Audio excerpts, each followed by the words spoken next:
within the district for 15 years. We have 3 adult children, all who have been through District 161, Aubrey Hills, Hilda Walker Summit, Lincoln Way North, as well as all of them graduating from Lincoln Way East. I myself was educated for 7 years. I taught 4th grade for 5 years in District 147, Harvey West Dixmoor. I was a literacy coach the last 2 years. However, the greatest of my skills come from owning and operating my own childcare business for the past 20 years.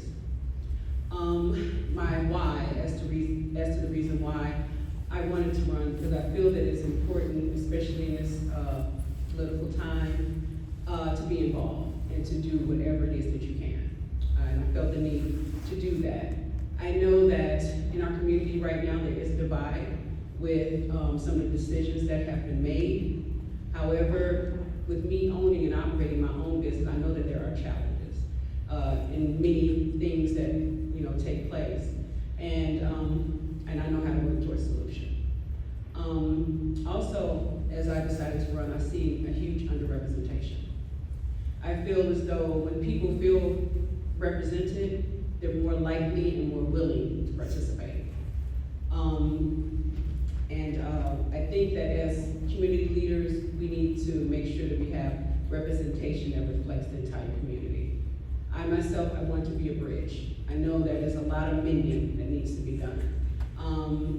And I want to be a bridge, for this community to help bring the parents, the educators, administrators, and the community together. So thank you for having me. Thank you. Bill Curtin. I'd like to thank the members of Local 604 for hosting, all of the other candidates for making time to be here, and to my wife Martha for supporting this effort to lead in community service. We celebrate our 10th anniversary on Friday. Love you. I also want to take a moment, unfortunately, to acknowledge and strongly condemn the hateful flyers that were spread around Aubrey Hills, and express my appreciation for the fact that every other candidate up here has done the same. We are not a community that stands for hate. My journey to this stage began when, as a young man, I took the oath as an Eagle Scout to give service back to my community more than it had given me, and to use my leadership skill in the service of others. I've dedicated my life to the service of young people. I spent 13 years in the classroom and earned National Board certification for demonstrating outstanding classroom expertise and student results. I was also named the Kankakee County Teacher of the Year. I left the classroom in 2019 to expand my leadership. I now coach school leaders to deliver results for students at the same level of excellence that I did for mine. And I work with educators to empower them to raise their voice for their students when policies aren't working for them. One example of this that I'm proud of is when I worked with the Illinois Early Literacy Coalition to pass a law ensuring that every student in Illinois had access to high-quality reading instruction, and then working with reading experts to implement it, because reading is life-changing. As I did that work, I was reminded of Emmanuel, a student who walked into my 9th grade classroom at Kankakee High School with a 2nd grade reading level. And I was supposed to teach this kid Shakespeare. I gave him graphic novels so he could access the text, have discussions about the content. I built his vocabulary, and he walked out at a 7th grade reading level, 5 years of progress in 9 months.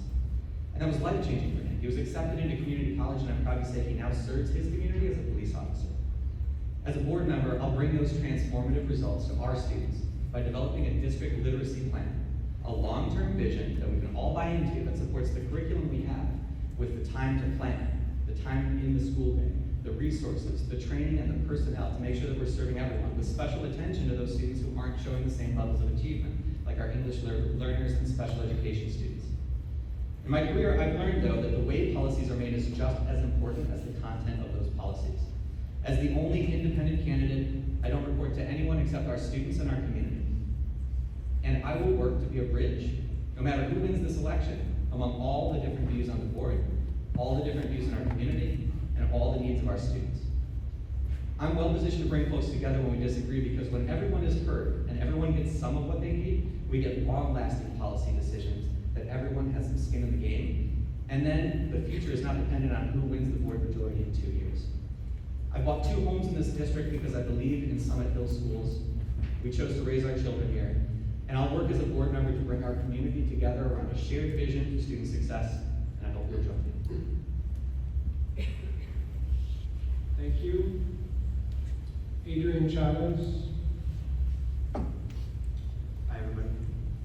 My name is Adrian Chavez, or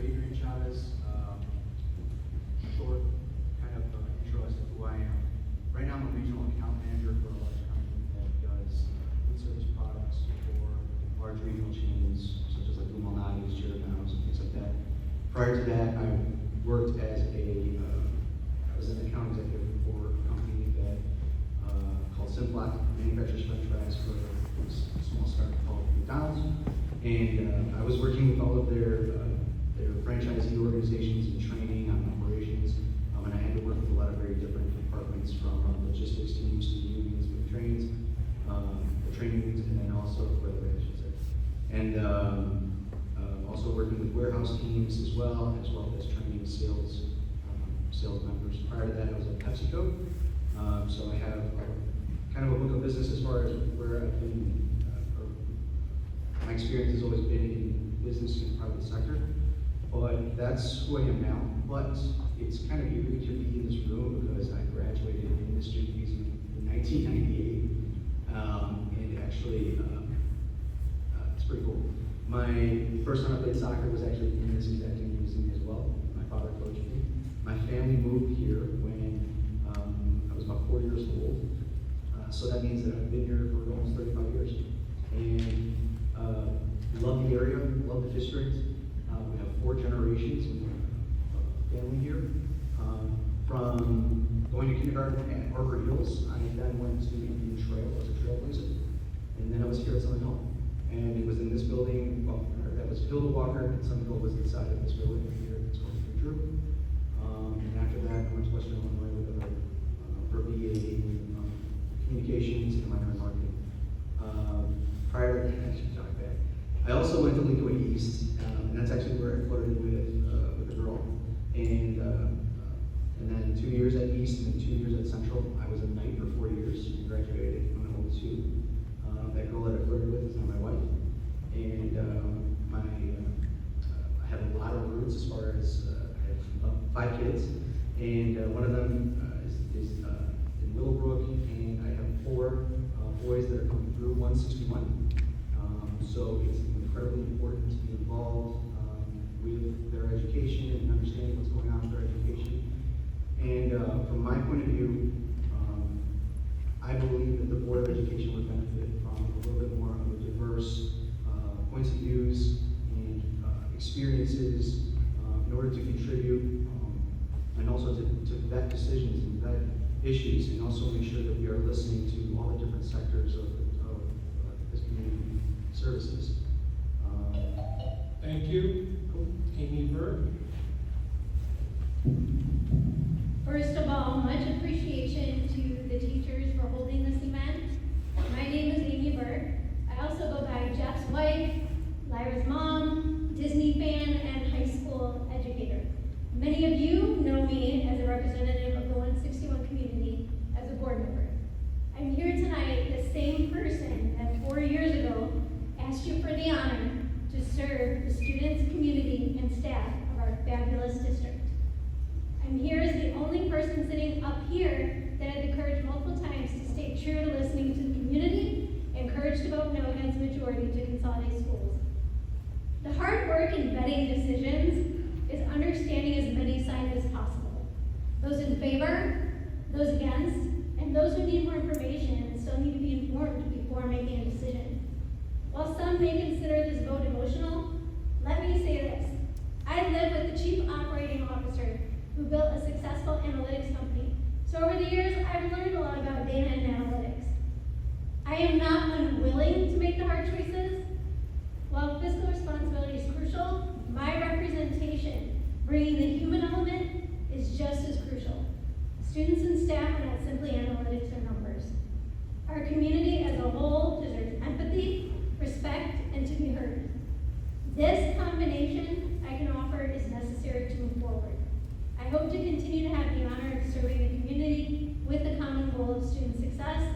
I will continue to not just talk the talk, but walk the walk for all of our community. Thank you. Thank you. Stephanie McClish. Hi there. My name is Stephanie McClish, and I'm a 10-year resident of Frankfurt. I'm also a longtime educator. I've been in education for 17 years. I'm also a proud dues-paying union member and union rep in my building. Also talk talk the talk and walk the walk when it comes to collective bargaining and union work. You'll notice on all of our signs and our mailers, those have all been printed with union print shops and have union bugs on them. I'm also married to an educator. He's an educator over at Lincoln Way East. And I have 2 children who are in the district. One is in 4th grade and one, they're waving at me. One is in 4th grade and one is in 1st grade. My children have had an excellent experience in District 161. In fact, I would say that I get personally offended anytime I hear someone say that our district is failing or that our district is looking bleak in the next few years. That is simply not true.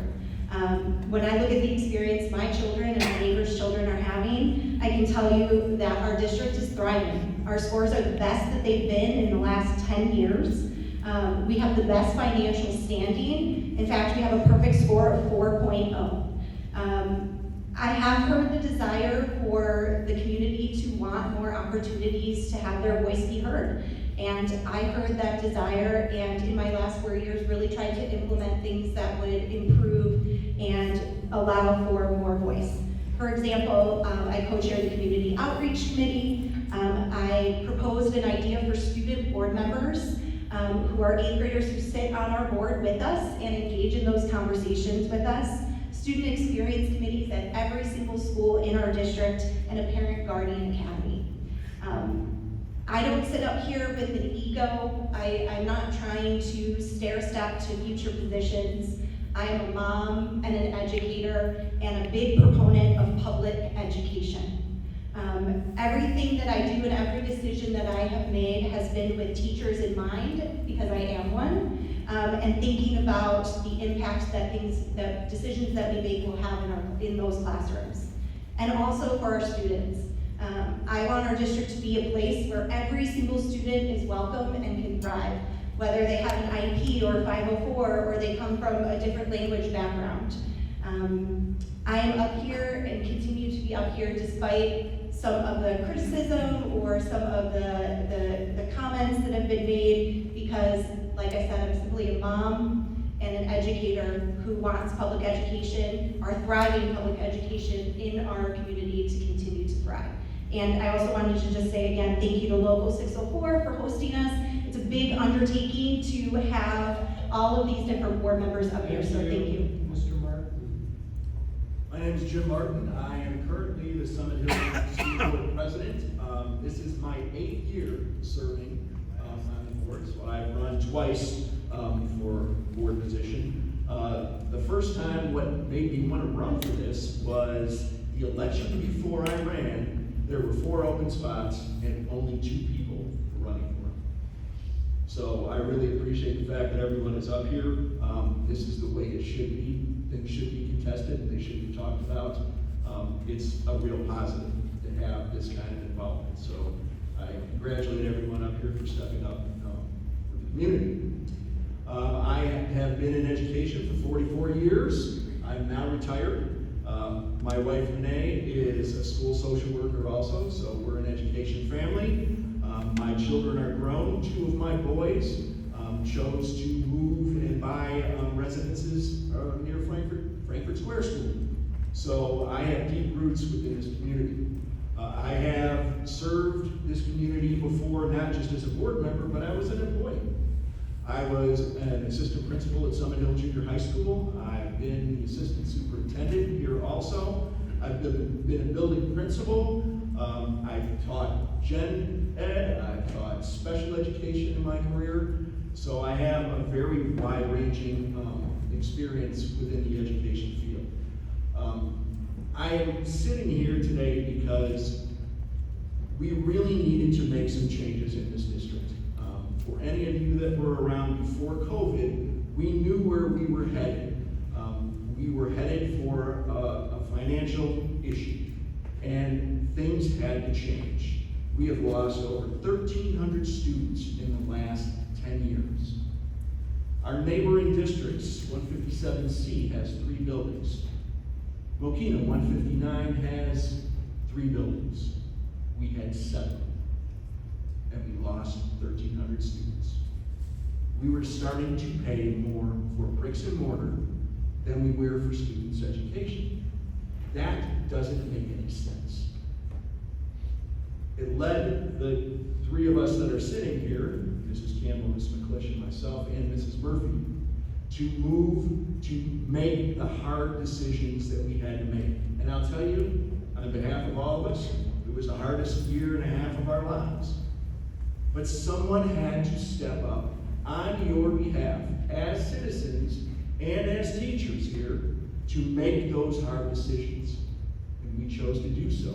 We did listen to the community, and the community is over 17,000 households, not just a vocal minority. We represent you all. Thank you. Thank you for the union for organizing this. Okay, again, I randomized our first question. I'd like to remind everyone that we have up to 2 minutes to respond to the question. Many of the questions have multiple points to it. I had a lot of teachers giving input, and I didn't want their voices unheard, so I kind of clumped them together. So the first question, and also, again, I am not going to be repeating the question, so please work with me here. The first question will be going to Melissa Ryan, and everybody will get the opportunity to answer this question. This is the underhand softball. What is the most pressing issue facing our school district? What goal do you have in mind for this area? How do you intend to implement this goal in the proper role as a board member? For me personally, again, one of the reasons my reason for running is really the divide in the community. I feel like there's just a lot of negativity towards the administration and the board and the community, or between the board and the community. I don't think that that's very helpful for trying to implement any kind of plans or, benefit our district in the future. So I think that there's a communication problem. I think there's a lack of transparency. I know it's a hot topic, but, for instance, the school closings, whether or not it needs to be done, we as a community member wouldn't really know, because it felt like the decision was made. There wasn't really input, not just from taxpayers and community, but from teachers. I know myself that teachers weren't talked to until after the decision was made. I feel like it was made just in haste, and that there wasn't really any due diligence done when the decision was made. So if I'm on the board, and I've said this before, I understand that not everybody's gonna like your decisions all the time, but my goal would be to be a voice, listen to the community, and whether or not they like my vote or not, they know why I voted the way that I did. Thank you. Mr. Martin?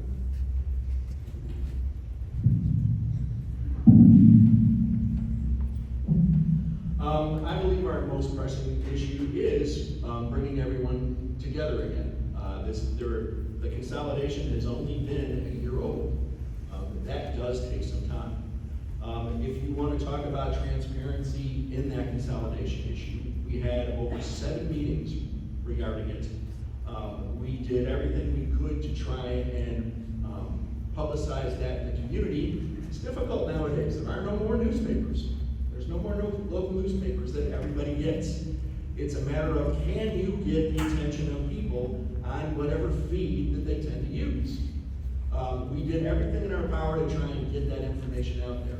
In terms of transparency in the meetings that we also had a blog that the superintendent moderated and answered questions on. Anyone that wanted to pose a question at any time after any one of the meetings, that information was out there.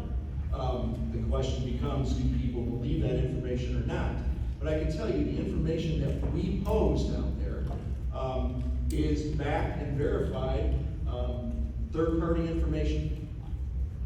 This was a decision that had to be made. We have to continue to pull everyone together and stop this type of division that continues to be fomented. It's not healthy, and it's not what we need to do. We need to pull together as a community now.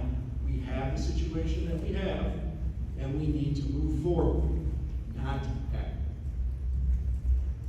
Thank you. Lonnie Petrie?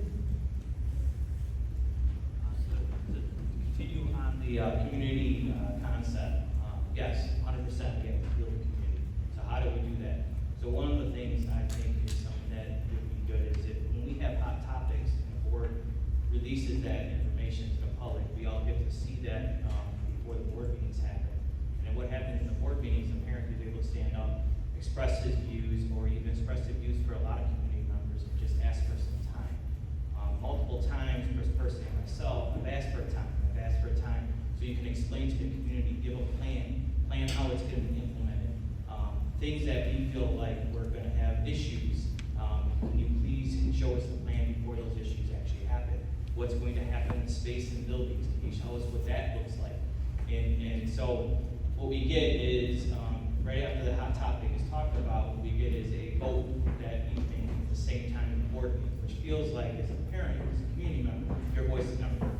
So you're not actually hearing anything what the community member wants or hears.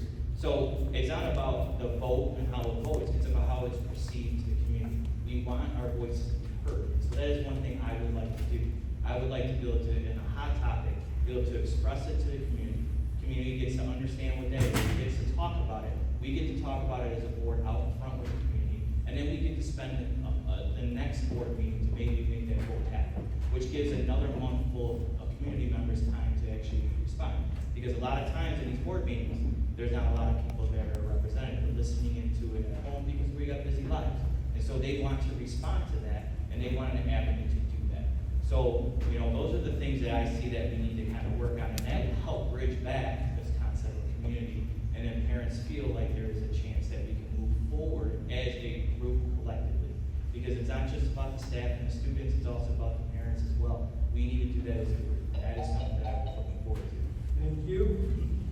Bill Curtin? Obviously, closing schools was a contentious issue, and we do need to heal the community.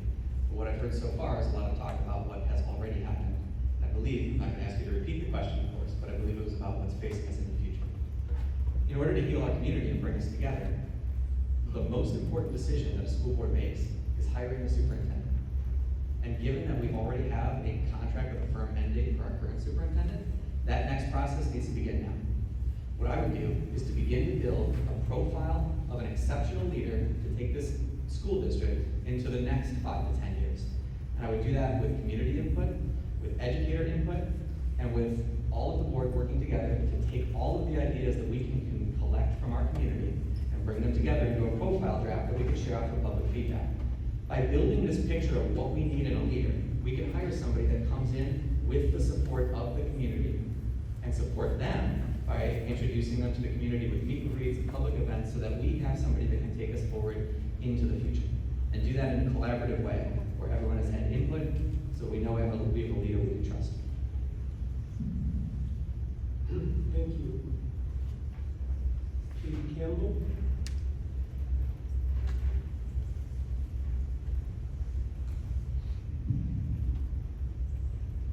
We had overwhelmingly, the transition to schools was successful.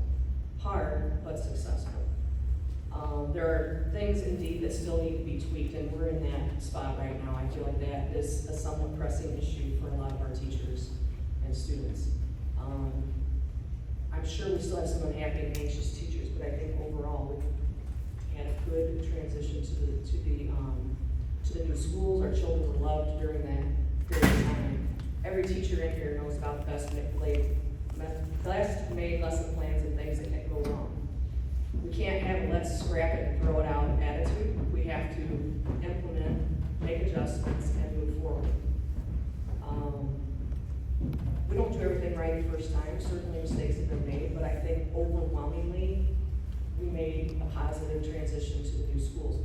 We have to, at this point, take a look at what's going on, what's working, what's not working, and revamp what we need to do. It might be something little, it might be something big, but let's take a look at where we need to move, and this is the time to start doing that. So that's what I see as the most pressing issues, is still adjusting to our new houses, so to speak, and finding out how to work within those facilities to the best of our ability. Thank you. Stephanie McClish. I agree with a lot of what the other candidates have already said about continuing to heal and settle in this new normal. But I think our most pressing issue is, and always has been, and always should be, our students. Our students should be at the forefront of everything we do and everything we think about. They should come first. And so I think we should get back to talking about students and talking about student achievement and what we can do to help them thrive and what we can do to help them be successful. One of the things I recommended at our recent planning meeting in February is specifically looking at achievement between that 4th and 5th grade age level. There's something happening there. There's a trend across all of our feeder districts where scores are going down from 4th to 5th grade. It isn't our teachers. It isn't the other school districts. We aren't all just getting this wrong. There's something happening there, and we need to research it. So I suggested creating a task force with our teachers on that task force, because I believe that that is frustrating for them as well. And I trust them as experts in their field. I trust their opinions and their views, and I trust what they'll be able to do to figure this problem out. And I also think we should be looking specifically at certain cohorts who are not growing or achieving at the levels that we would hope them to be or want them to be. And spending time getting back to talking about students should be our most pressing issue. And I trust our teachers can do that, and I think we need to support them in those endeavors and help them figure out why students are not achieving in certain little pockets and help support that work. Thank you. Thank you. Patrick Woodcock.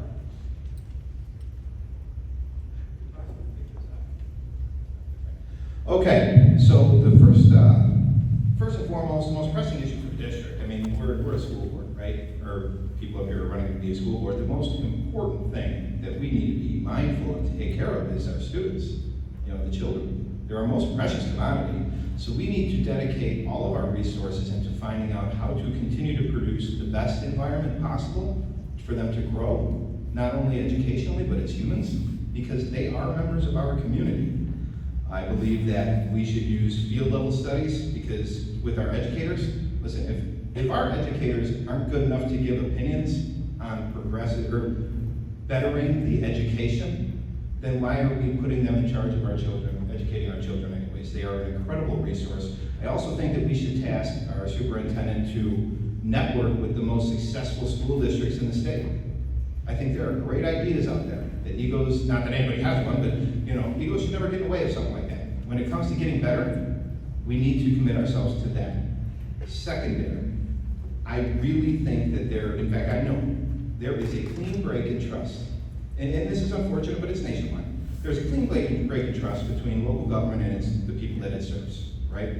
And I think that, to Bill's point, you know, people are talking about what happened in the past, but you know, my great uncle told me when I was a kid that you can't understand where you're going if you don't know where you're coming from. And I think that the events that happened in the last 18 months are clear indicators of areas that need to be fixed in trust between local government and the people, the community members, those who foster our most precious commodity, our children. Houses cannot be built on sand. We must work to fix the foundation in the community. Social outreach. Thank you. Thank you. Mr. Chavez.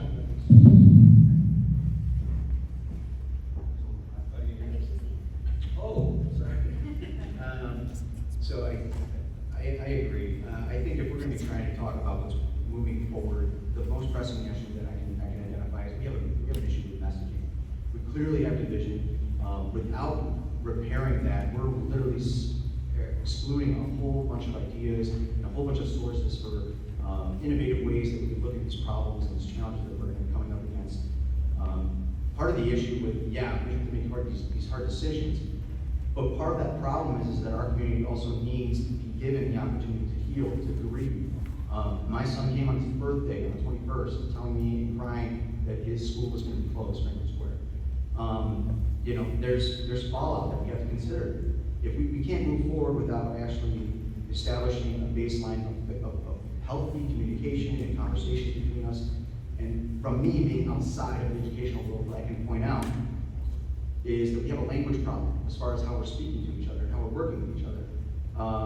And I think that a board with more people from outside the educational field would actually contribute to a better messaging.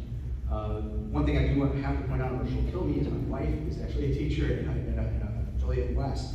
And so I understand the unfiltered versions of what's going on in schools and what teachers are up against.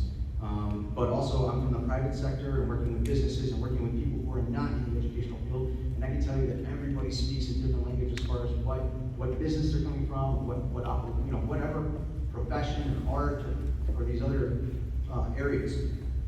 So my goal is definitely to develop a better culture.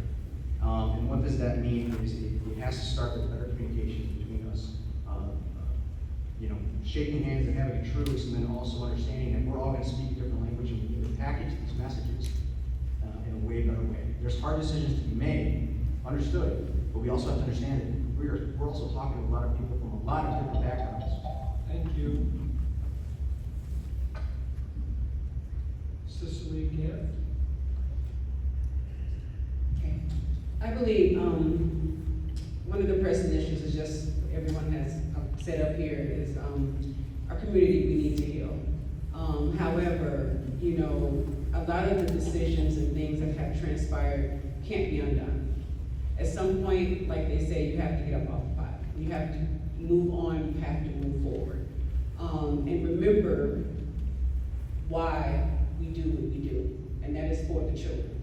If we're stuck in this place, then we can't do for the children. We can't make the better decisions for the students and for the teachers. If we're so involved and so stuck in what happened in the past. I think that, of course, I know communication is key. Also, we need to realize that if we do have disagreements, we have to be able to speak with one another, civilly. I think that if we get to that point, we can move forward and make better decisions, not only for the students, but also for the teachers, and remember why we're here and why we do the things in which we do as a board. So, I would propose that we come together and remember who and why we do what we do. Thank you. Amy Burke. So I believe there are two pressing issues, and they go hand in hand in working toward a solution, and that is the perception of communication between the components of student success and student preparedness for success. When I talk about perception of communication, because some of it is actual communication and some of it is perception as well, I would like to utilize resources. I've been somewhat working towards this goal using resources like the Community Outreach Committee, which I co-chair, that also has not just building reps for each building, but also taxpayer reps. A utilization of our newsletter with clear, precise communication. Different things like being proactive in communication with staff. Utilizing our PR role more to involve community resources and clear up anything, any questions or concerns, and just going to the community when something big is happening. For student preparedness, I'd like to continue looking at our curriculum cycles like our teachers have been working hard on. Go to the source, the staff. What do they see on a day basis? What are they working with the student? What can we do to assist them to help them prepare their students for success, which we all want? And to continue to look and examine test scores, whether that's within our buildings or along with other school districts that has been suggested as well. Thank you. All right, I did the randomizer again. Please keep in mind multifaceted questions. The first responder to this next question will be Amy Burke. Next year, the union will begin the process of negotiating the contract. The majority of our teachers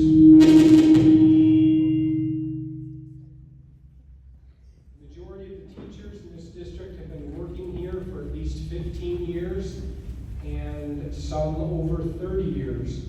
Are the board members willing to give these teachers a contract that's comparable to our superintendent's retirement contract? How would you prioritize managing the budget to ensure that teachers receive a living wage increase in the next contract? How do you balance these facts with the fact that there's also a growing teacher shortage? That is an excellent question. I do believe that a majority of our funds should go to our staff. That's who's in the trenches with our students. And I put my money where my mouth is. I was on the negotiation team for the last contract. As a community member and an education, and a teacher as well in the education field, I was able to balance that, listening to board directives, listening to the community, and working with the staff to get a fair contract for everyone. So I truly believe in that. I believe in the growth that I've built in that relationship through those negotiations, and I would like to continue to see that grow. I did not vote for the superintendent's contract. I am looking forward to working with the teachers again to come up with another fair contract for the teachers and community for the hard work that they do. Because I believe in the work that they do for our students. My daughter has had a fantastic experience here.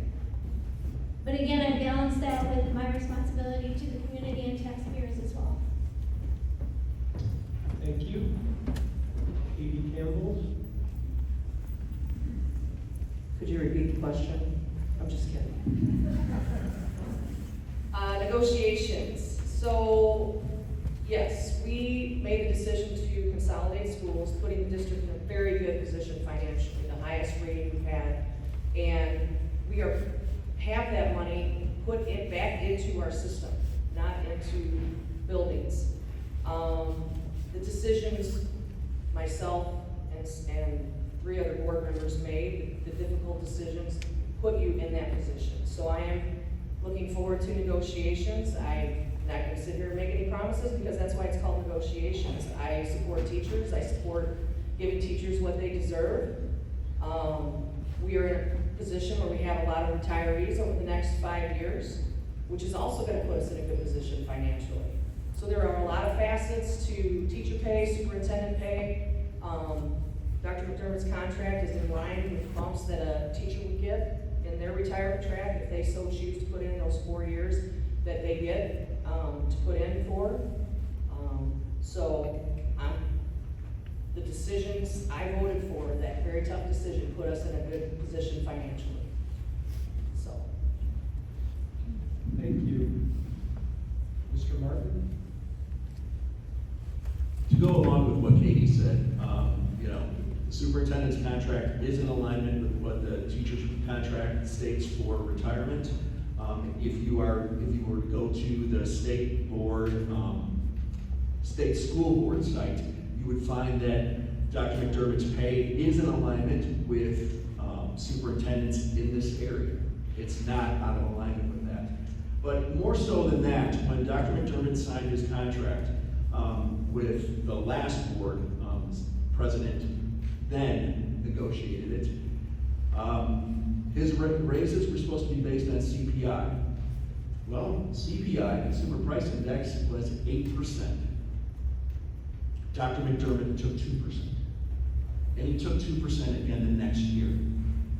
He left money on the table because he knew that that was not something that he could do for the community.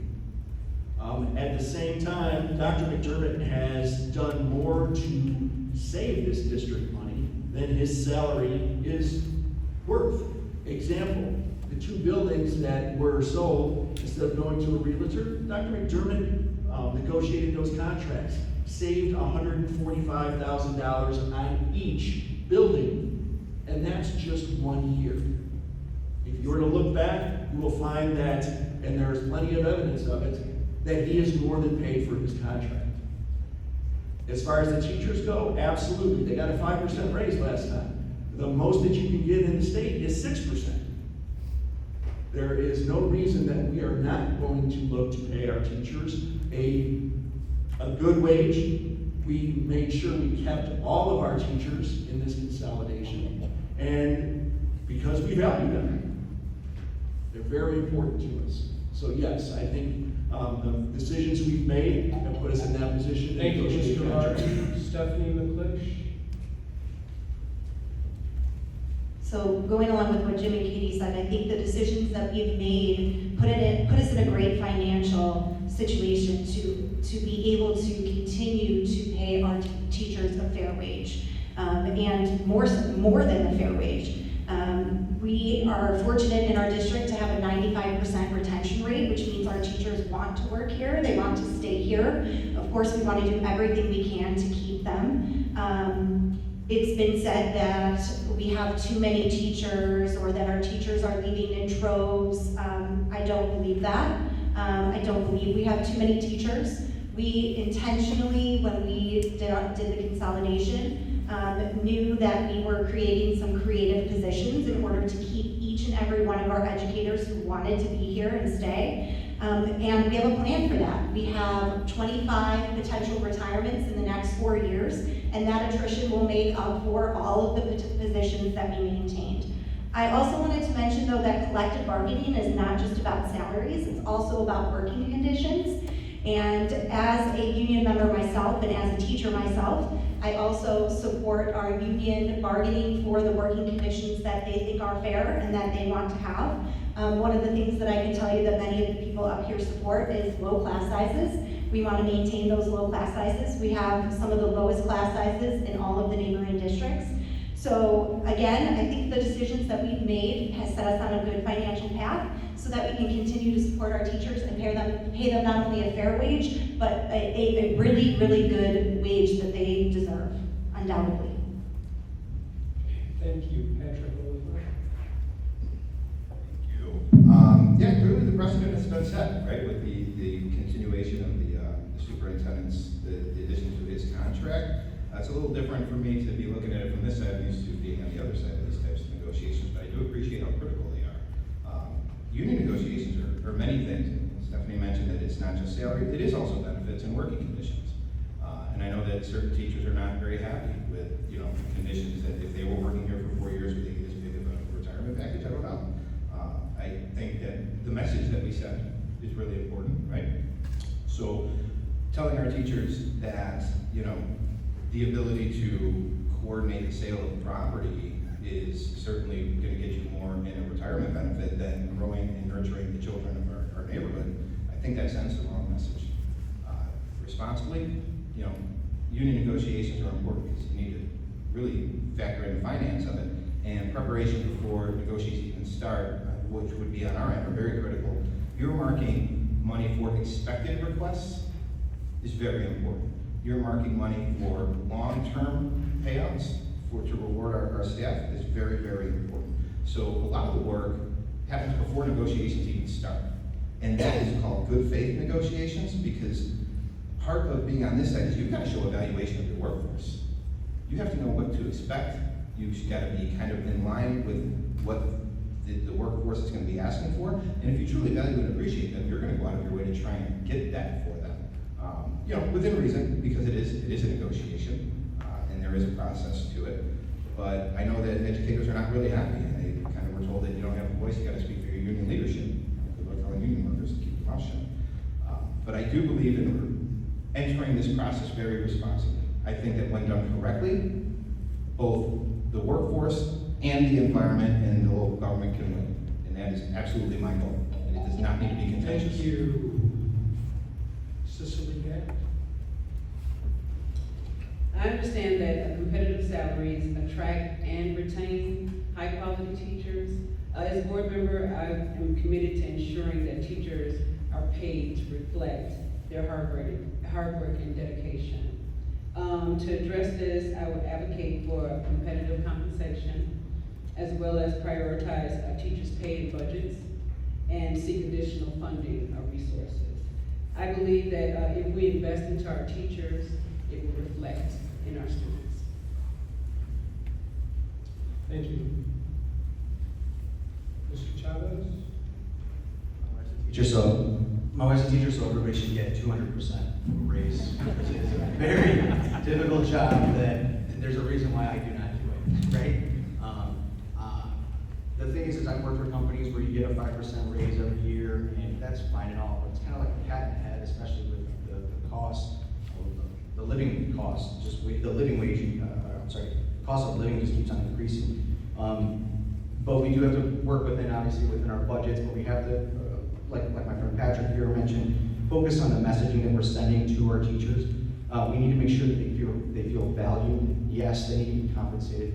I personally know in my occupation, if I'm not being compensated for my hard work, I can go and look for somewhere else. Teachers, unfortunately, can't do that as easily as somebody in the private sector may be able to. So that's something that we have to kind of keep in focus as well. In negotiation, I mean, it's the basics, right? We got to find a win-win-win solution. And what that could mean is money isn't everything. There's a lot of other things that we could be working on, from parking spaces to classroom conditions to making sure that the teachers are feeling empowered and able and free to actually express their concerns, taking care of them mentally, emotionally, all those kinds of things, and putting those kinds of things in order. I feel like with a new board, with some new blood in it from people outside of the education industry, we might be able to generate some new ideas and better ideas for your teachers. Thank you. Wendy Thatcher? All right, so as a teacher, I 100% agree that we need to continue to raise salaries for teachers. I've been a teacher for a long time, so when they did a freeze on my salary, it's something that hurts, okay? So I've been there. I've been there where we had to take off our shirts and we all had to wear white when the superintendent showed up, and we stuck together as a union to fight for our salaries to increase. So I'm 100% on board with that. Now, there are different ways we can do that.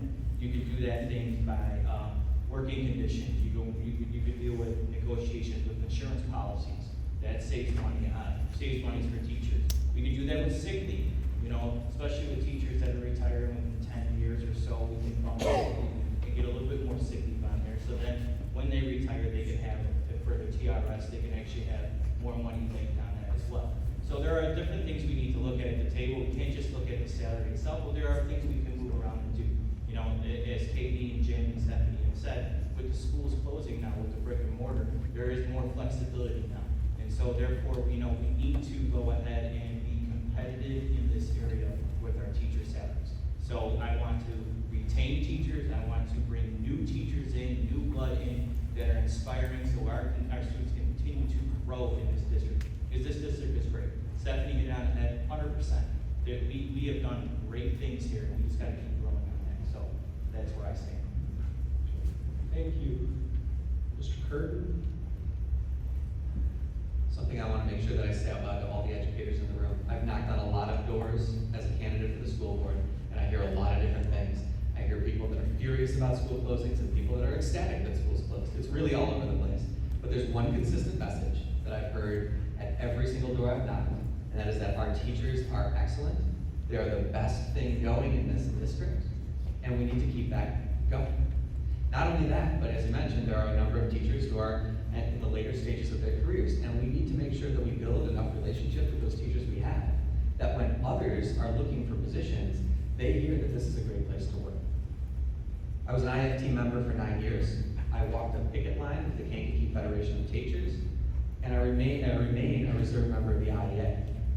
And so I fully understand that perspective, and I believe teachers absolutely deserve a fair living wage that reflects your experience, your expertise, and your training. We are a well-resourced district that, generally speaking, can afford to pay teachers as well as anybody in the area. But I will also say that we have to work within some constraints, and there are always trade-offs. pay or insurance, pay or working conditions, pay or class sizes. And so some of those are things that come out of the negotiating table. But ultimately, I believe budgets reflect values, and that one of my values is that our educators are our most important asset and deserve to be compensated that way. But I also want to acknowledge, I appreciate Patrick and Stephanie bringing up working conditions, which are just as important. Doesn't matter how much you're paid if your work is drudgery every day. So you need to make sure that those things are taken care of too. And because we have so many experienced educators, one of the things I would explore is paths to leadership roles, where you can be compensated for taking on additional responsibility.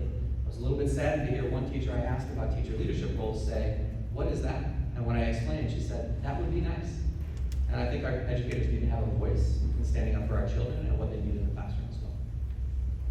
Thank you. Ms. O'Reilly. I want to reiterate, contracts, negotiations, this is not my area of expertise. What I will say though is that I would not have voted to increase the superintendent's salary. I would not have extended his contract with, 2 years, I think, left to go still. I know somebody said that the contract is online. Maybe the information online is outdated, but that's not what I've seen for the communities surrounding us. As far as teachers go, I absolutely think that if there's any cost savings, that's where it should have gone. Again, sorry, I'm trying to take this all in at once, but somebody mentioned something about Dr. McDermott paying for his increase or basically covering his salary. I didn't realize that's how it worked. I mean, and to me, if we're gonna save money, give it to the teachers, put it back into the school. I mean, from what I can see, being in the schools, maybe we are lacking some resources that money could have gone to. I think the most important thing is to retain our amazing teachers. I have nothing but amazing experiences with all of our teachers and staff, and that's where the money should go, is to retain, and when our teachers do retire, bring in new talent. Thank you. I am going to call a 2-minute stretch break. So if people need to get out, they can do that. And I am going to go on record saying I swear to God I used the randomizer for that order of the next question. I took a picture of the screen so everybody, you can check the screenshot if you want.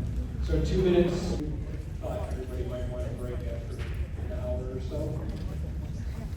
Okay, so this next question, the first to respond will be Mr. Chavez. Please define DEI in your own words.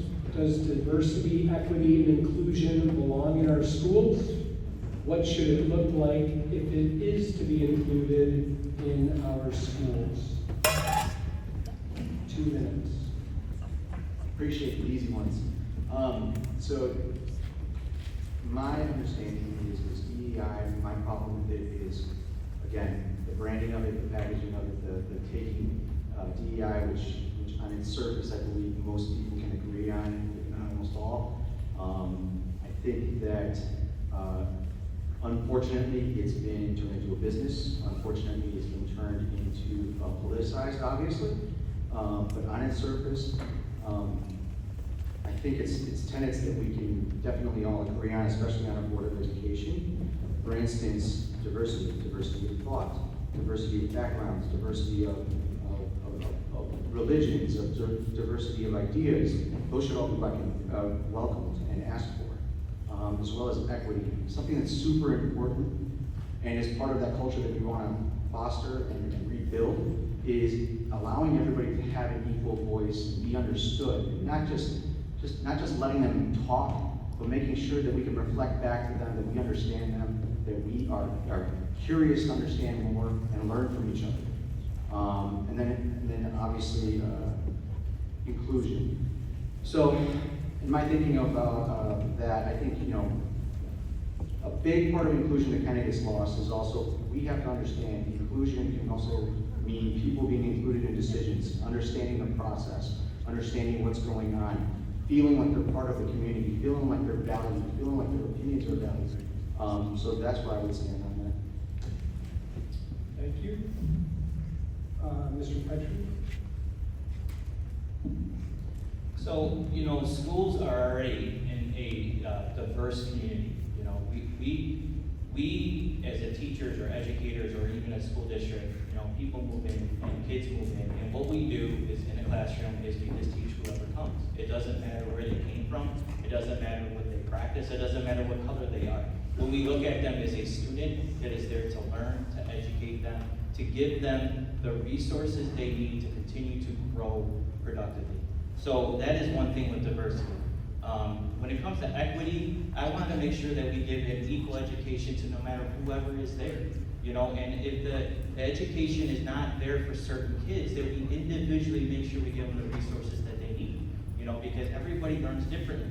But we don't want to bring down the expectations, we want to raise the expectations. Because the only way to get kids to the next level is to continue to give them what they need and continue to give them the opportunities to keep growing. You know, so like having a program, see my son, when he came here, he didn't have the accelerated program. And right when my daughter was here, they got it in 8th grade, and so therefore she wasn't part of that program. But yet my son is now, my youngest son is now. And I want to keep continuing to push that. So he was a person that was at that level where he can get pushed, and so then he's pushed to the next level, which then opens his mind up to other concepts and skills.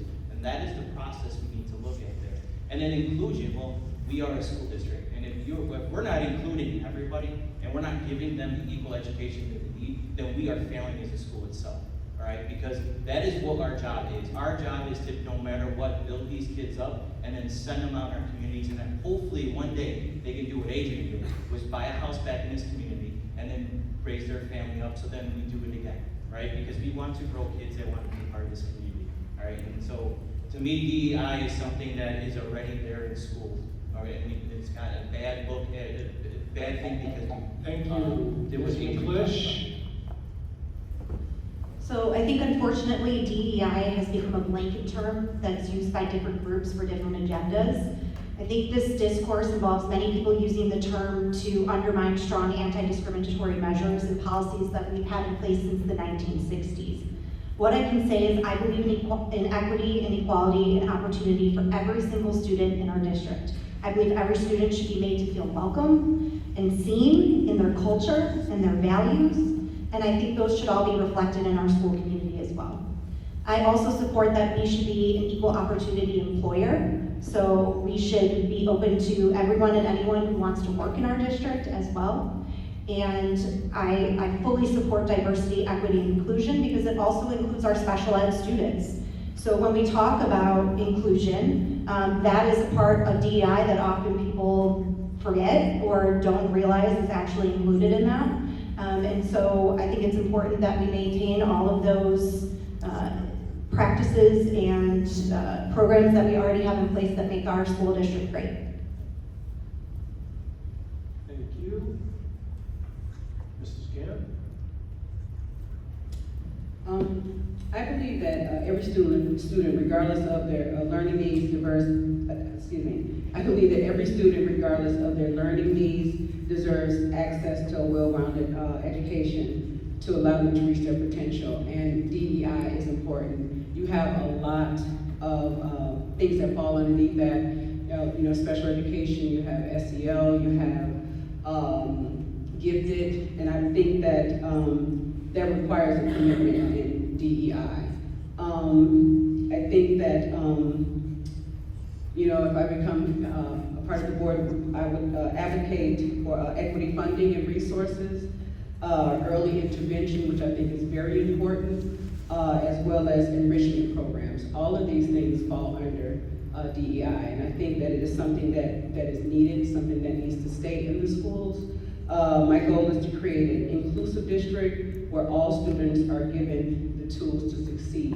And I believe that DEI will help in that. Thank you. Mr. Oliphant? Thank you for the opportunity. You know, the term DEI is so divisive because people have run it ragged through their own concepts of what they think it is. And when I'm going door to door and meeting with community members and they ask me, are you a fan of DEI? I ask them, what is your version? And I always get a different answer, right? So it's important to understand where it comes from. It was a program that was really championed by President Kennedy in the 60s to help fix real critical societal ills that were allowed to fester for over 100 years after the end of slavery. They had some success, but just as a lot of bloated government programs do, they take a good idea and they implement it wrong. And then it gets a bad name, a good intention gets a bad name because it wasn't put in correctly. The perception of DEI is that it's not merit-based, is that people are allowed to get positions or get resources that aren't necessarily the top merit for it, which I do not think is true. And there are fears of outside cultures being brought in, and that's a real concern of the public. You know, just take a look around outside, you're gonna see people that feel that way, and that they deserve to be heard too. But the base of it and the real great theory and the motivation and the heart of it is that it's equal opportunity. I am a firm believer that every community member of ours has an equal opportunity to give their kids the best education possible. All of those children are absolutely deserving of the same resources, the same nurturing, the same cultural growth that we have in 161, and that is a right. That is not a DEI initiative, that is not a political term, that is a right for everybody. And I really think that we can lead with actions and not words. We don't have to call this a DEI thing. We could call it giving the best opportunities and the best resources to our children and to our educators and hiring the best people for the job and making it very clear that they are the best people for the job. And that is a culture, like that is something that benefits all of us. That is not just a divisive practice, right? You can still find the best people for a job and the best resources for kids.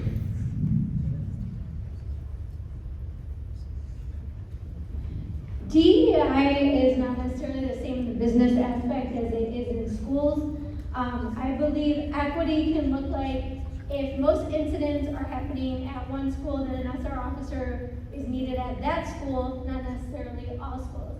So that would be an example of equity. And offering interventions for reading and math to get our students to achieve. With inclusion, I have a sister that has special needs.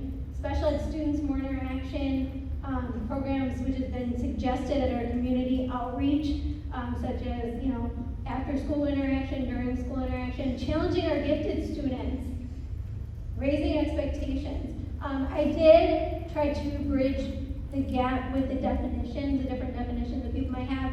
We had a town hall for equity. I would like to continue to see different things like that for clarifications, for questions, for concerns for the community to express, find out, learn information. Bottom line, I believe in meeting the needs of all of our students. I believe in raising expectations to be the best of the best, and I believe in hiring the best of the best. Thank you. Mr. Martin? When I get asked about DEI, I like to change the term. I don't like to use the term DEI because it has too many connotations to it. I prefer to use the term access. And that's really what we want to provide our students, is access. Doesn't matter if you're in special education, if you're an English language learner, if you are trying to move up to the Summit program, if no matter what your economic or racial background is, access is what we want to provide to all of our students. Access to the best possible programming for them so they can grow as much as they possibly can in the time that they're here. I mean, that's really what it all comes down to. If you give students access and allow them to strive, the DEI pieces will take care of themselves. There will be diversity in the programs that they're in. There will be equity amongst students. And there will be inclusion of all students in all different types of programming. So access really is the key that we want to provide to every single student in our district. Okay. Thank you. Mrs. Campbell? So I think here at Summit Hill we have, DEI to me is really not a discussion topic with any of my friends or family or community members. I kind of agree with Ronnie here, like we work in schools, we take who we get and we work with them. We hire the best teachers for the job, and I don't think we look beyond their qualifications. I look forward to a day where we can just be who we are and not be labeled or fall into a category. I think accepting and acceptance of everybody is very much who I am and who I strive to be, and what I encourage all the little people around me to be. including my students at school. Everybody that walks the door gets a good education, and is challenged, and is loved, and can excel. And at the end of the day, that's what our goal should be. And I think that's what we stand for in 161. I would challenge anyone to, say that we don't see kids and families and programs in that manner. Thank you. Mr. Curtin? Patrick, I want to appreciate the framing of the question, because I think when we use the term DEI, it can be confused if two people are talking that don't understand it the same way. I would define diversity as people from all kinds of backgrounds coexisting together and ideally working towards a shared purpose. I think I opened tonight by condemning what happened in Arbory Hills. And that's an example of what does not reflect our community. What we need to do instead is teach our children to be kind to one another, even if they're a little bit different. I absolutely think that should happen in our schools. Equity to me is when everyone receives what they need to thrive and succeed. And that means that different students may have different needs. For instance, earlier tonight, I referenced the need to pay special attention to our English learner and special education populations who aren't showing the same levels of achievement. That means that those students need extra supports, and we should be definitely doing that in our schools and supporting them to achieve where they can. And inclusion to me means inviting all of our teachers and students and community members to be full participants in the life of the school. And where there are barriers, removing those barriers. That's something I've been doing for a long time. When I was at Kankakee High School, I founded the Best Buddies program to provide full inclusion experiences to students with special needs.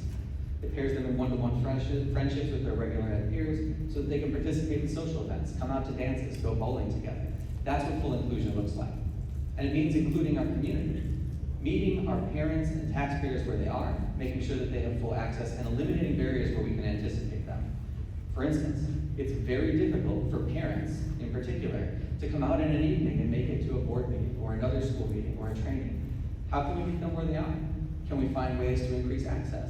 We've got some live streaming options. But that's increasingly difficult as well if you're a working class parent who doesn't work a traditional 9 to 5, or works 2 jobs, or even doesn't speak English fluently to be able to access that fully. And I think absolutely we should be including our entire community in the life of the schools.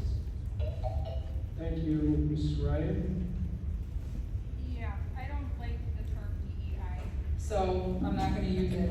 I'm gonna say That I believe in equal opportunities for all students, acceptance and inclusion of all students, hiring on merit-based and no other reason. I think to do anything else is discrimination at its best form, and I feel like DEI in term is just, it's very divisive. So again, I believe in acceptance and inclusion, hiring merit-based, equal opportunity. And I think you get that by teaching respect, tolerance, and kindness, which I can vouch and say that in every Summit Hill 161 school that I walked in, that's all I see. It starts with the staff because they display it, and then our students learn it. So, I'm sorry, again, I don't know much about this, but if there's these programs that we have to pay for, DEI, I don't believe in that. I don't think there's need to pay for it, because I think it is literally just teaching respect, tolerance, and kindness. Okay, thank you. Mr. Petrie will start the next item. I do not have a question. I have a statement that I would like you to respond to. No question involved. Free response on your part. The union believes the school board should lead by positive example, not fueling negativity. Please respond to the following message that was left in some residents' mailboxes. I will change it because we have children present. F the current Summit Hill School Board. They closed our schools, sold to a mosque, and now want to tax us more to build another school that's going to cost at least $3 million. Spelled incorrectly. I am sending my tax bill your way. Also hope you enjoy terrorists in our neighborhood. Thanks a lot. Mr. Petrie, you have 2 minutes to respond. Okay, as Bill spoke earlier, and as he talked about for all of us and the candidates, I believe all of us have said the same thing, is that that should not be here in this district at all. All right, we accept everybody, we accept the situations that happen, and we should be able to live with each other through everything that we go through. All right, we are a community, and that is the first way you can go ahead and just divide that community, period. So I don't support that at all, and I would never support that. That is not the person that I am. So. Thank you. Mr. McClish? Thank you for allowing us to respond to this statement. I was actually quoted in an article about this statement, and I'm extremely disappointed that anyone in our community received such a letter in their mailbox.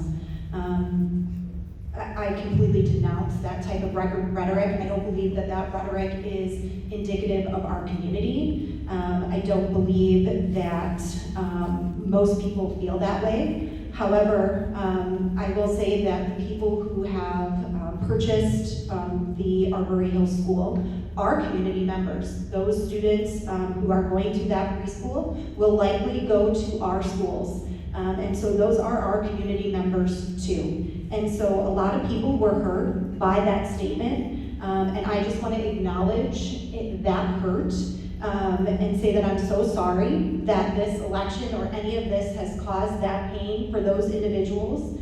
And I also want to say that unfortunately, when this type of rhetoric is not called out, it invites more. And I refuse to sit back and not say something. And I also want to make it clear that anybody who has supported me in my election or in any other my school board time have never engaged in any of this type of rhetoric to my knowledge, and had they, I would have called it out immediately and denounced it. I have been called every single name in the book. I'm not a victim, I am not a martyr. I accept criticism of any decision I've made on this board. However, like I said, I've been called the C word, the W word. There's been a picture of a witch burning at a stake to represent me online. And I have not seen a single other person call that out or say that it's wrong or say to stop. And I think when you allow that type of rhetoric in our community, it invites it to continue to happen. Thank you. Thank you. Mr. Chavez? First thing, a letter or act like that is obviously very disgusting, and it's not indicative of what this community is. I am living proof of it.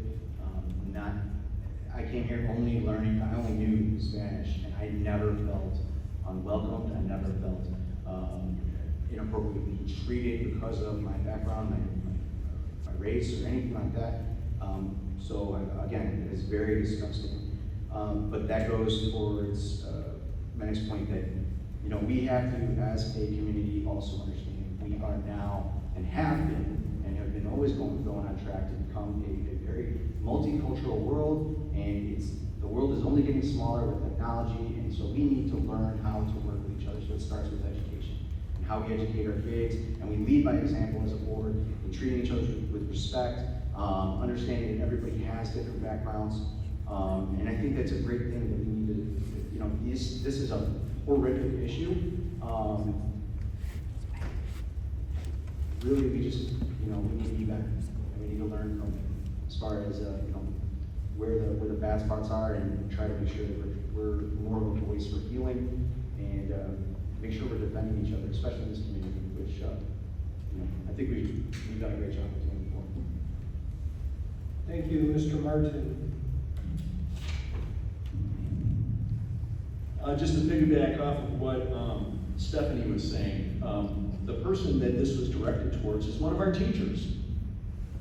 One of our long-term teachers. She's been here well over 20 years, and it's not the first time that she was picked on. I would like to go back to the whole idea of the online communities that are out there. In June of this last year, when we first went to sell the Arbory building, there was a picture of this teacher's daughter that was on there and said, "Any relation to this terrorist?" That was on the website, and it still was on there, and it was not challenged by anyone. Go back to February of last year. On that same site, one of our teachers was called a pervert on there by name. No one challenged it. We can't have this hate speech continue in this community. It's ridiculous. It has to end. We cannot do things online and anyone with a differing opinion than the moderator gets booted off. That's just wrong. And I would hope that others running will start to denounce that type of hate speech in our district. Thank you. Thank you. Ms. Burke. Mrs. Burke. It was heartbreaking to find out that information. I can't imagine receiving something like that. It's unthinkable. It is not acceptable. No such thing at all. We are a community. I actually acknowledge that Stephanie's response was dignified, respectful, and very appropriate to this in the article.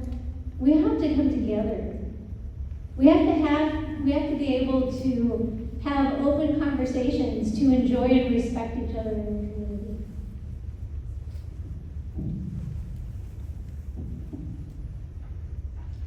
Thank you. Mr. Curtin?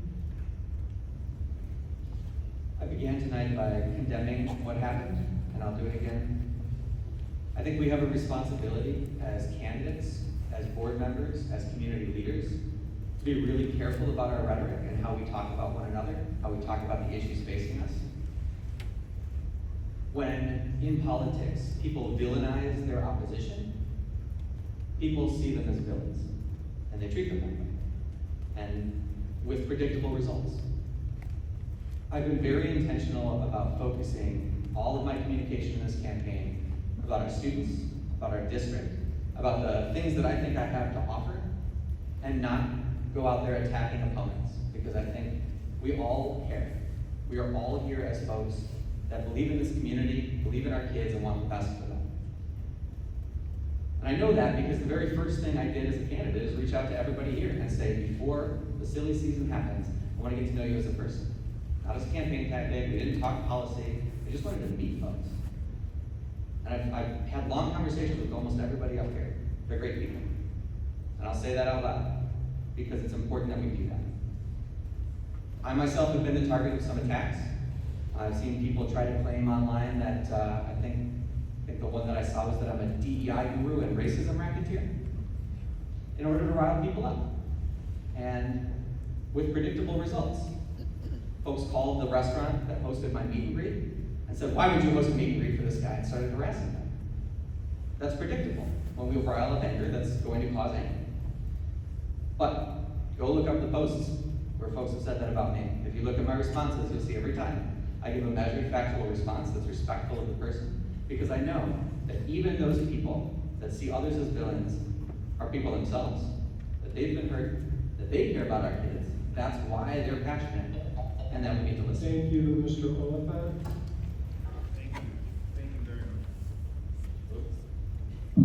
Thank you very much for this opportunity. I just really want to start by saying that this is a very personal matter for me. This happened in my neighborhood, and as soon as I found out the words could not be spoken here. I cannot stress this loudly enough that in no uncertain terms do I absolutely denounce what happened. There is no room in our community for this. This happened in Arbory Hills neighborhood. This is in my area. And I wish I could say this is the first time I've heard of something like this. Something similar happened in my neighborhood 6 months ago. Somebody put out a sign, and some other community member didn't appreciate it, and they wrote, a letter, put it in their mailbox, and it was really vicious and ugly. And to put our heads in the sand and say that an environment like this does not exist is, false. And I myself was threatened a few years ago, was threatened to be shot by a neighbor, somebody in my community, while we were just having a social conversation, right? But that person was not so well, and I respected and understood that, and I continued to respect him, even though that he was kind of in a bad place. But this really, there's no need for this. It is really important to me, especially in this campaign, to embody the fact that it is so critical for us to not see neighbors as enemies, but to see neighbors for what they are, our neighbors. They are members of our community. People are allowed to vote, people are allowed to have different opinions, and they are still valuable members of our community. They still have a lot to contribute. And mending bridges like that is a core tenet for me. And it's something that I think we as a local government can play a big role in by leading by example, by calling these things out and cutting them off at the knees as soon as they begin, and by working with others that may not believe the same things that we do, because we have way more in common. The common good of our children, the common good of our taxes, the use of our resources, creating a great environment that we all want to come home to every day. This is what matters. Thank you. Mrs. Ryan? Yeah, I mean, obviously, what happened is not acceptable in this district or anywhere for that matter. You know, I think unfortunately with social media, we have, a lot of more instances of stuff like that happening because you have a lot of online bullies and keyboard warriors hiding behind their fake profiles, so they don't really have to deal with any repercussions. I think the best thing that we can do, and piggyback off of Patrick, is just lead by example. Especially like if you're in a position where you're in public office, you're sitting, people are watching you, it's just be respectful of others. As parents, you teach your kids to be respectful.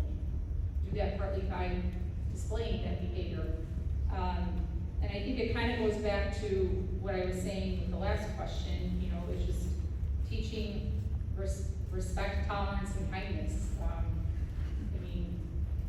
I think if we do that, hopefully that'll minimize these situations. But again, the end all be all is it is not acceptable, and everybody keeps saying our community, but again, it's not acceptable anywhere, so. Thank you. Mrs. Campbell? So this is my third campaign, so it's no surprise to me that this is still occurring, unfortunately, in our neighborhood by a very small population, I would think, of people.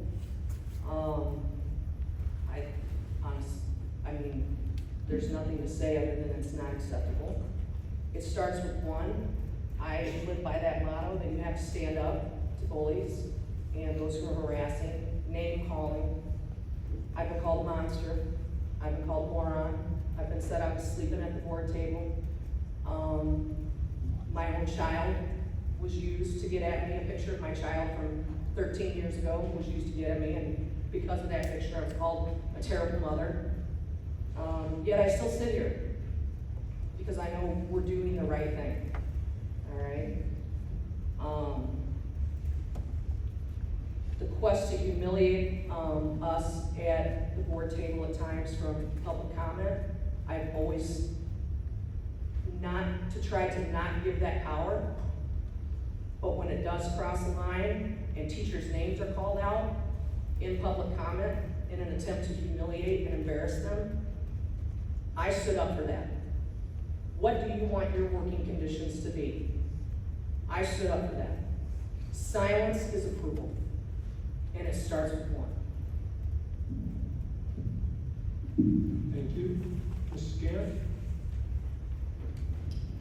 So, when I read that letter, it's absolutely disgusting. A lot of emotions, ran through me all at once. It was a scary thought to think that someone can put something in your mailbox like that, which is just feet away from your front door. Also, it made me angry as well, just to know that, people, just like you said, a few people in neighborhoods, have these kind of thoughts about certain groups of people. Which leads me to go back to my opening statement, which I was saying that I think that whenever you have members who are in leadership, it's important to have that representation. It's important to have that representation, not only just for people to see the representation themselves so that they want to come out and be a part of the community, but also for others to be able to embrace others. I think that's important. I also think that, just like I said earlier, that it's important that we heal from this, because we don't want that to trickle down to the children. They hear our conversation, they see our conversation. It is important that we are good examples. And remember that we want to create an environment where they can thrive, a community where they can thrive, a community that will show them love, and not hate that was, in that letter. Thank you. All right, I did our randomizer. We are past the 90-minute mark, so this will be the last question. This question will start with Mrs. Burke. What experience do you have with school budgets? How will you know if it is appropriate? Equity has been a popular word around here in the last couple of years, but there seems to be less budget allocations per student in the area of specials and other areas, despite the savings with 2 schools being closed. How will you fix the equity concern in specials encore, PE education, social emotional learning, and balance all the necessary facets of the child's education? Ms. Burke? So obviously, school budgets are not my number one expertise or priority. I've had almost 4 years of experience learning from Julie Stearns, learning from my peers on the board, learning from assessors and accountants on how to go through the budget, what to look at, what it means. I would work with Leslie, I would work with the other staff to go through and look at our needs. And based on those needs, once I got that input and data, I would work from there to prioritize what would be budgeted for second, third, and so on, based on the kids' needs, getting that info from the staff and observations and working with Leslie and other admin staff to see the needs and try to fulfill those needs as soon as possible within budget. Thank you. Mr. Fletcher? So the budgets I dealt with is very similar to just like a small budget with its department budget, as I was the head of the math department. And so obviously you give your sum of money and then you reach out to the, your fellow co-workers in the math department. You figure out what are the things that they need, what are the pressing things that we need as a department, and then we kind of prioritize that and we work our way down. That would be the same concept if with a bigger scale. As a board member, it goes to the administration, where are we at, the building administration, the district administration, where are we at, what do we have funds-wise? And then we go to the individual buildings and we ask them what do they need, and we ask the individual buildings to make sure they talk to their staff to figure out what they need. And then we kind of have to prioritize from there. And we kind of work through those resources. But teachers need their resources. A curriculum is one thing, but everything additional to that curriculum helps them to excel even more, helps our students to excel even more. And so we need to find budgets and funding for those things too as well. Extra curriculum and the STEM programs and things that we have going on right now in this district that are phenomenal, need to keep going, need to keep increasing, keep being more successful with our kids. Thank you. Mrs. Ryan? Yeah, it's kind of hard to get specific without seeing a budget and where the money's going, but like anything else, you have to cut from somewhere else. So again, to reiterate, what are the needs and where is the money being spent right now and where can we cut?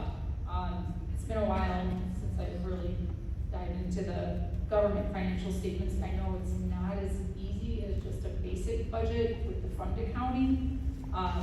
So again, it's something I would have to refresh on, but definitely would have to utilize Julie Stearns and, the admin to kind of see, again, what is needed and where can you move money from. Thank you. Mrs. McClish? So I will say that school budgets are extremely complex. However, they are public, and so anyone is welcome to look at them at any time. I've gotten a lot of experience in the last 4 years, especially because I ask a lot of questions, and both Dr. McDermott and Julie Stearns can vouch for me on that. I probably send the most questions of any single board member that is currently serving, and they would probably agree. So I've learned a lot. I also have my administration type 75 degree and had to take a specific class about school finance. I love to learn. I am an English teacher, so budgets and math are not generally my forte, but I like to learn all of that kinds of stuff. In terms of the specials element of the question, I wanted to say one of the reasons why many of us voted yes on a full day kindergarten was to expand the specials experience for our kindergartners. And I can say that that is definitely paying off because our kindergartners' NWEA scores have improved since instituting that full day kindergarten. But I'm a big proponent of specials. PE, SEL, art, music, all of those things make our students well-rounded. And when we prioritize things in our budgets, we can find the money and make sure that we are supporting those programs. They're extremely important. Data and research show that when our students engage in those types of experiences, they're more successful overall. And so absolutely, something that I'm probably gonna send Dr. McDermott and Julie an email about tomorrow. So you guys can expect that. Thank you. Mr. Chavez? Thank you for the question. I'm not in education. I do have experience with P&Ls. I'm sure if Melissa says that it's very complicated, I know for sure it's very complicated for me. But my background, I feel, first thing I gotta point out, if we truly believe we have the best teachers, then we need to trust our teachers, right, to teach. And if we truly believe we have the fantastic administrators, let's trust those administrators. But again, my point is that a board needs other voices that are outside of those fields. So back to the budget, no, that's not my forte. But my forte is bringing other people to the table who understand better than I do, getting good eyes on it, and then communicating to our community where that budget is going, how it's being spent, which is actually extremely important because the very second question is where is that going? Where is that money going? Well, that means that the messaging is not correct. The messaging is not reaching people correctly. So we need outside minds because guess what? Most people in our community are not teachers. Most people in our community are not students. Most people in our community are not just taxpayers. Like there's people who have businesses. We have to be able to consider that. And then, the way that I look at it is if we're heading forward and we're going towards uncharted waters, you wouldn't just hire all navigators. You would need different points of views to be contributing. And that's when I can tell you, yes, we have to focus on students. As a parent, definitely the grades have to be number one. But two, as I can personally attest to, there's way more other qualities. So yeah, we need a rounded education, but we need an even rounder education. And what that means is we need more voices, more different voices, to contribute more ideas, and open up way more opportunities than we have right now. And just take a creative approach and also updated approach from outside of the educational bubble. That's all. Thank you. No, stop. Sorry. So sorry. Mrs. Ian. All right, I am familiar with budgets. Like I said before, I have ran a business for 20 years and done a lot of budgets. So quite naturally, in running things, you have to have money to do that, and you have to have a budget in doing that, and a plan. I feel as though that the biggest thing is understanding the district needs. What does the district need? And prioritize the budget according to the district's needs. Also making sure that every dollar that is spent directly, towards the children, in support of the teachers, as well as strengthening the schools. We need to make sure also that, the taxpayers, the money is being spent, effectively with taxpayers' money. Also, I believe that whenever you have a good budget and, it's a sound budget, it puts you in a good position. When you have a sound budget, you can grow, you can adapt, you can succeed. And that is pretty much what I want for District 161. Thank you. Mr. Curtin. You asked about experience with school budgets. I'm trained as an administrator, I hold a principal's license, and I took an entire semester of coursework on how to read that very complicated school budget. I'm very familiar with it. I advocated for the current school funding formula that directs funding across the state just where students need it, and it implements that through a formula that establishes what students need. I served on the state professional review panel for state funding, examining that formula, recommending changes, so I'm extremely familiar with school budgeting. I think we're in a tough place that might bring back something I said before. Budgets reflect values. And we're in a situation where there is some funding uncertainty that may be in our future. We don't know if we may lose some funding from the state or the federal government. And so we need to be prepared for that. And so what I can speak to is how I make that set of decisions if they're called to be made. First, the essentials. We have to feed children that don't have food. We have to meet the IEP requirements for students with special needs. There are some legal mandates that protect students and keep them well and healthy. Beyond that, we also have core instruction that enables every child to succeed. And that has to be protected and preserved. But the reason that I and many other families chose this district is because we're a district that has a very wide-ranging set of instructional opportunities that enrich students well beyond the core instruction. And I know that's important to our community. So as we face these challenges, we may be in a position where we have to decide, are we going to weather that storm? Are we going to keep them with maybe some reduced funding? I don't know the answers to that because I can't predict what will happen to our funding streams. I hope we're not forced into a position where we have to choose between students' basic needs and whether or not they get to do music instruction, because those are both very important. Thank you, Mr. Campbell. So as an admin, I lived through good and bad times of budgets. I ran 4 high school PE department, pretty big budget, $30,000, and this is 10 years ago. And when the housing market crashed, that dropped down to like a $7,000 or $8,000 budget between 4 high school PE programs. You're talking about 7,000 kids going through that department. We learned to live within our means. We learned to adjust when we needed to adjust in terms of, okay, we can't buy badminton rackets this year because that will eat up half the budget, so now we're going to have to play something else. We play pickleball because those rackets last longer. I'm excited about where things are in our district with the management of the budget under our district leadership and the board and some of the decisions we've made. We are in a good financial position moving forward. That doesn't mean we're going to drive around town throwing money out the window. We have to make good decisions. We have to have the needs and wants. And we have to continue to look for grant money to pay for things that will loosen up funds to go to some more of the wants, the things that we don't have to have. We don't have to pay for a roof now on a school building, so now we can get the parking lot at Hilton Walker fixed, hopefully, because it's a disaster. As far as PE and specialists go, they're very close to my heart. That's where I've spent my entire life, my entire career. I go back to my initial statement of what some of our pressing issues are, and it's learning to live within our new buildings, and maybe we need to tweak some things. What do we need to make those teachers, to enable those teachers to do the best they can? All right, and I think that taking that money, that savings we had, and putting it towards programs for kids. Because a lot of the other candidates have said those programs are good.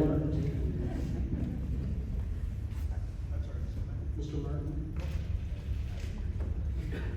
I've been on the board for 8 years. I was an assistant superintendent, so I have a very deep knowledge about the school budget and the budgeting process. Having said that, I would argue the opposite of the fact that we have not expanded those programs. In the last 4 years, we've expanded the strengths program, which has been extremely successful. We adopted a new Action Lab curriculum, and just this last month, we voted as a board to outfit those Action Labs with brand new furniture that allows the students to interact with that program even more.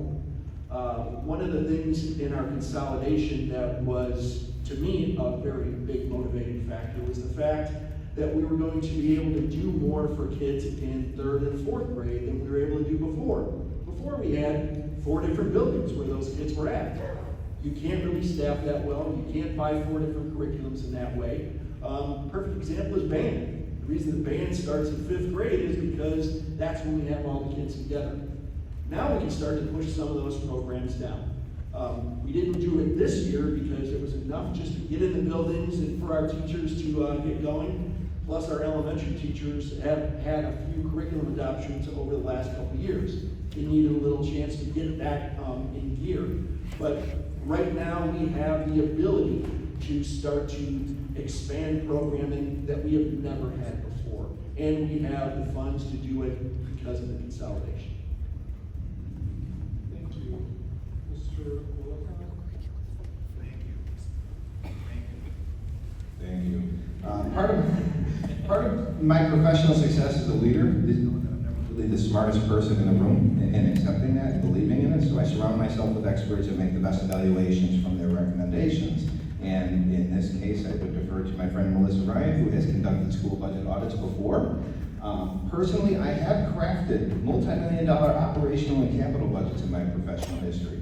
I've transformed toxic future financial outlooks into long-term sustainable operations. That is an accomplishment that I have and a tool that I have in my bag.